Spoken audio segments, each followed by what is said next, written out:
Soumayon l'annoude, je vais dire fille d'ipiji quoi. Disons-nous la vérité. On a yenna beben ka réseaux sociaux. Woni ka Facebook, woni TikTok, woni Instagram. On a yenna beben raw beben ka page mabbe. On fami? On a worbe yenna beben raw beben ka page mabbe. Nani ko mi wadi video ko mi yayno ka sport. Suka go ari manki la respect. Pay mi fuɗɗi ke jammi tango nene makko. Ko honɗugo wadi o ari privé. O landi lam pardon. Wota mi yennu nene makko. Me min nami nene goɗɗo ko mi nene ɓiɓɓe tato. Miɗo mari suka heɓowo mois de juin ɗo 18 ans. Si suka ngon no dari hay babiraɓe mon ɓe susata darade yeso suka ngon min yennala. Hay yeso Elsa mo an on susata darade yennolla. Hay yeso Noah marɗo 3 ans bientôt 4 ans mois de juillet on susata darade yeso suka ngon yeso ay boba ngon Noah yennolla min ay sa santé beauté. Mais onon bay on bu'a on ne aka jodo don innon kon julbe me on andate dunga debbo on yejjiti ko debbo jidi on debbo rondi on redi on 9 mois tuti puuci tutti no nawni wali lebbi tati ha no gilede hore no musude dum no ronki no gollude. Tout dépend de la grossesse. Nenirabe mon ben be reda on 9 mois. Ngata nanga be musendi foppu sam péridural. Be jibina on. Be moynina on duubi tati be bamba on duubi tati. Be nyammina on hanjan don wawo on sodude téléphone. Be okkora on nyaha coggu téléphone. Maɗum fuɗɗoɗon gollude heɓon coggu téléphone andon ko honɗum woni internet andon ko honɗum woni réseaux sociaux onon daron tawon e nder aduna Allah foppu mara hay e fusko waɗon so wona joɗago réseaux sociaux huɓɓina téléphone mum ya e page debbo joɗo yenna on debbo en sachant que ko nene ɓiɓɓe goo ɗo yon yawde gollon wallitoɗon neniraɓe mon ɓen okkoron be mbuudi darnanon be cuudi udditanon be commerce daron taw na dum don woni intéressant yejjiton be rewbe yangibe don fi modon yejjiton nene gotobe momben yejjiton yaayirabe momben bappirabe mo nawnube wali sonjibe ka village mon nokkeli din fop yejjiton ben don yejjiton rewbe momben ka cuudi yejjiton bibbe mombe ala yawde l'école rabe mon be ala gollude no letti marana hay hore mo ay coggu ko afirun gotum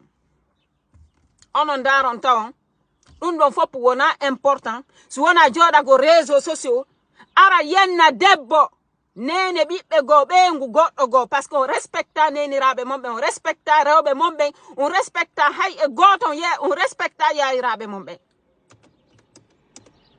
parce que si da respecte nene ma da respecte jajirabe ma ben da respecte yaayirabe ma ben da respecte nenirabe ma to soko ben ida respecte bandirabe ma ben fop ayennata debbo hay e goto parce que on debbo mo wonda yennude ko neno goddo ko yaayirawo goddo ko nen to soko goddo ko minyirawo goddo ko bengu goddo ko en tout cas ko bandirawo gorko go jodo do yennon on do menen non si men jaabike men jammitani nene mo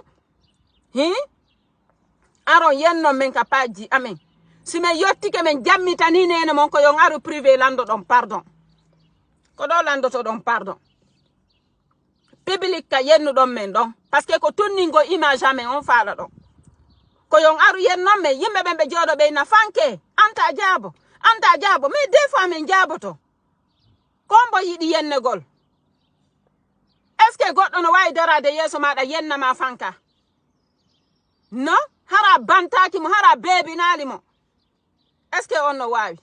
No? Awa yenne go no musi. No keli din fop goto yida. Son ari e page goddo ndari on tawi ko woni wadde kon alamu welde. Désabonnez-vous. Désabonnez-vous. Woton arudo wowlon fi communauté parce que kono wadata hame wowla fi communauté. Kono wadata hame wowla fi communauté. Son fala kano e communauté on tunnine. Hay onon kadi on doit ka windude inde communauté ka paji amen. Fi wota men wowli inde communauté. Son ari innu golme ajeya ka communauté comme si ko baben goddo créé o communauté.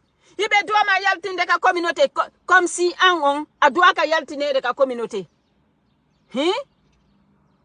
Onon ara bebe winda dun don fop nyande yaltina don ka communauté wo den nyande mene wada bebe video mene kay be yaltina men ka communauté no andir don non goto wawa tan yaltinde ka communauté goto wawa tan men yaltinde ka communauté kaka hundu ko weli mais on heba do don on wawo wadde dun don taw heba ka taw goto subaki communauté mum goto subaki leñol mum goto subaki mawbe mum goto subaki yimbe mum. Parce que si hawrino harade wawno change de communauté harayno buye meden change no communauté men on. Hande si wona hersa hula redu mi anda ko dum heddani e nder o communauté. Je vous dis. Donc si hawrino hande hara buye meden no wawno change de leñol change a communauté harayno buye meden change no inde. Buye meden change no. Mais malheureusement personne ne choisit sa famille. Personne ne choisit sa communauté. Goto subota ko leñol mum ko Allah okkata. Ko Allah okkuma kon ko dun don jabata. Ko Allah muyamma kon ko windi kon ka destin ma ko dun don wadata. Onon don sikkay don hersiri goddo. Mais on mo hersiro non on don hersira on onon kadi.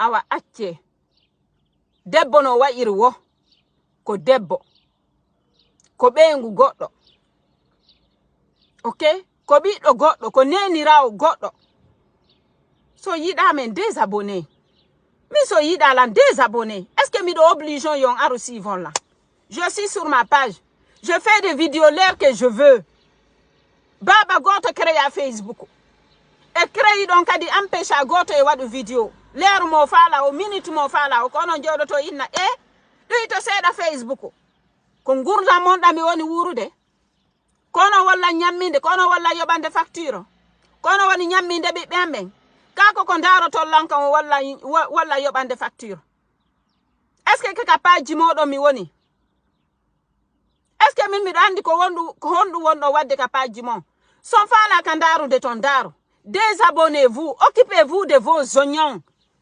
Yey danko don basalleje monɗen yey occupe do e basalleje monɗen soit do yidi goddo vous êtes ensemble soit on yidamo daska désabonnez-vous no wodi yimbe min darata Facebook intéressant lan sujet mabbe intéressant lan parce que si mi wada live des fois mi jonna sujet ji be hebata sujet ji kapaji mabbe si mi wowlali inde goddo hebata buzz wala fi on buyno cukkori la nin mi haja kay dum hande kadi vous ne pouvez rien faire contre moi ko wawdon ko monago ka jodi don hibbo don posana on crise cardiaque mayon don goto arata ittala e vimo mi jodi o e mum si wona Allah gido joman tagudo la on yidu dollan anyu dollan je reste une femme guinéenne une femme peul qui vient de Fouta Djalo si metti on are yaltinol lan ka mi jodi do yaltinol lan ka communauté sinon haray fermez-vous. Je fais ce que je veux quand je veux. Ok? Now neni raben, now babi raben, now koti raben, now yayi raben. Now injeda nulle part. Suwana ender leñol. Ko dun don tun ko hedditi kon. Je fais ce que je veux où je veux. Fala do woye suivant. Mo fala ka wota suivant. Non, parce que non, on donc Anila, on y faut no Anila. En un mois, mais j'ai 15 000 abonnés capageant. En un mois, de toutes les nationalités. On y porte, on y balé, faut pour nos abonnés capageant. Na Guinée, des abonnés capageant. Alors, on en son yidalan. Il y a au moins 15 000 personnes par mois qui s'abonnent à ma page. Nous yidi dik kwa ngon. No yidi dik kwa kanu don, no yidi dik kwa mot yu don. Parce que pour le moment, il a foutu dans une de, on doit kalandarde maɗum miɗo doit yaltinede communauté comme si aduna ko nder communauté hatti awa de plus en plus miɗo heɓude abonné no wowlirto non inde an ka page mon yimɓe ɓen no arde ƴeewa ko hombo woni lam min si ɓe aboni ke ɓe yaltata tawa kadi ɓe yiɗi jikku an ɓe yiɗi no mi wa'iri non son fala ka neniraɓe mon ɓe wota ɓe yenne réseaux sociaux parce que gorko kala wonɗo sabuye nene makko yenne haray o huɗama on ɗon haray fima on boni ko onon duwa wadde fi menen bandiraɓe mon ɓe yo men teddine onon son teddinali neniraɓe mon ɓen on teddinali rewɓe mon ɓen on teddinali juuɓe mon ɓen ko hombo teddinta ɓe fi Allah ene laaɗo e woti annabijo ko hombo teddinta ɓe il est temps que yon andu ko honɗum woni valeur debbo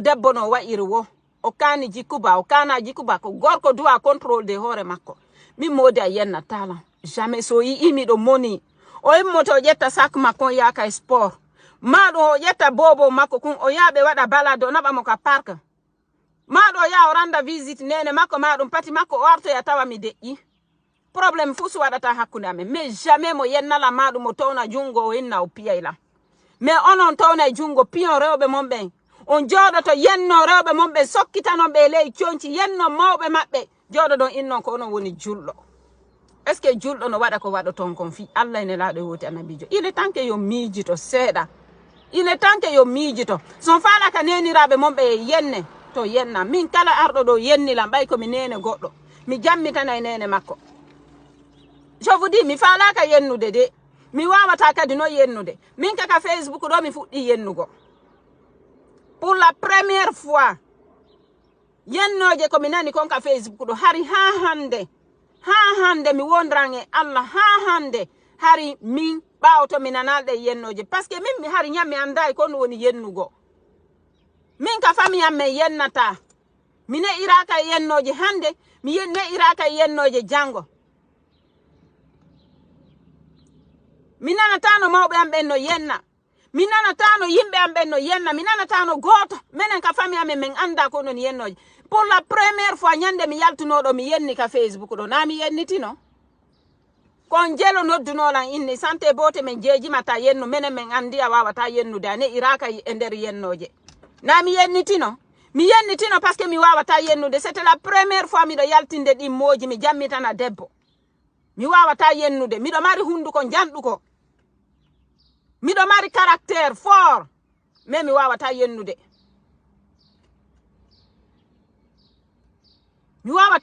few des fois mi faalete woɓɓe yennugo woɓɓe ɗo minisa ko honɗum min kadi woni mi ekkitaki fi yennugo mais alhamdulillah miɗo welti parce que Allah o lanɗo ne iraɗlam ɗum ɗon mais ko onon waɗi ha mi yenni ka Facebook ɗo siɗo min na mi yennowo mi e ɓiɓɓe am ɓen mi yennata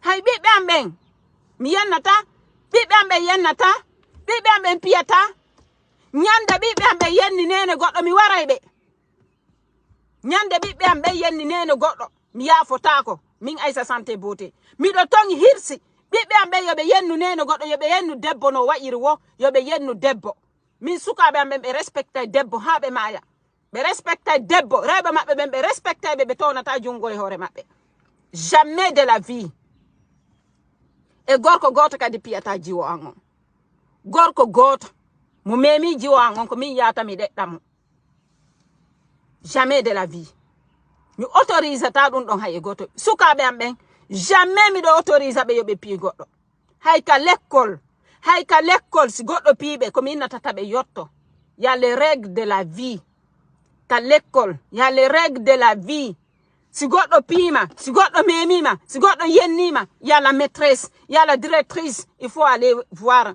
les responsables de l'école wowlanaɓe si ɓen ɗo waɗali hay fus yewtu nene ma min mi yaha mi yiida e maɓɓe mi yaha mi yiida e parent ɓe ɓen kadi mais jamais ɓe yenna kaka meɗen tun yiyata paykun moins de 18 ans no jooɗi Facebook innaɗo non de mo mari nene mo mari baba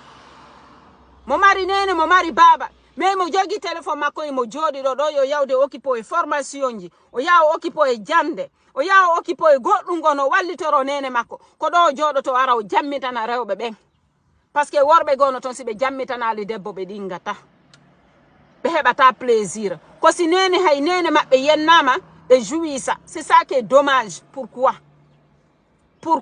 so yi hande yennoje den ka réseaux sociaux do ko don yimbe be burata mobago ko parce que tout plupart ko worbe parce que be yidi suga dim piiji si hay mawbe non ayi be nder di live ji ka yennete poppite ayi hay mawbe jola be janga ayi hay benno ndarde di live ji woɓɓe harano suuɗi ka douche woɓɓe harano no suuɗi ka hurgo woɓɓe harano ombiti ka chambre hara yiɓe mawlitade ɗo e hoore ɗe yennoje ɗon yiɓe ƴetti bangala maɓɓe o waɗi ka hoore téléphone yiɓe mawlitade e hoore ɗe yennoje. Il y a plus de pervers que de autre chose qui est assis sur les réseaux sociaux no habbi ɗe yennoje ɗo. Je vous dis hara ɓe waɗi écouteur ji maɓɓe ɗi yiɓe jentade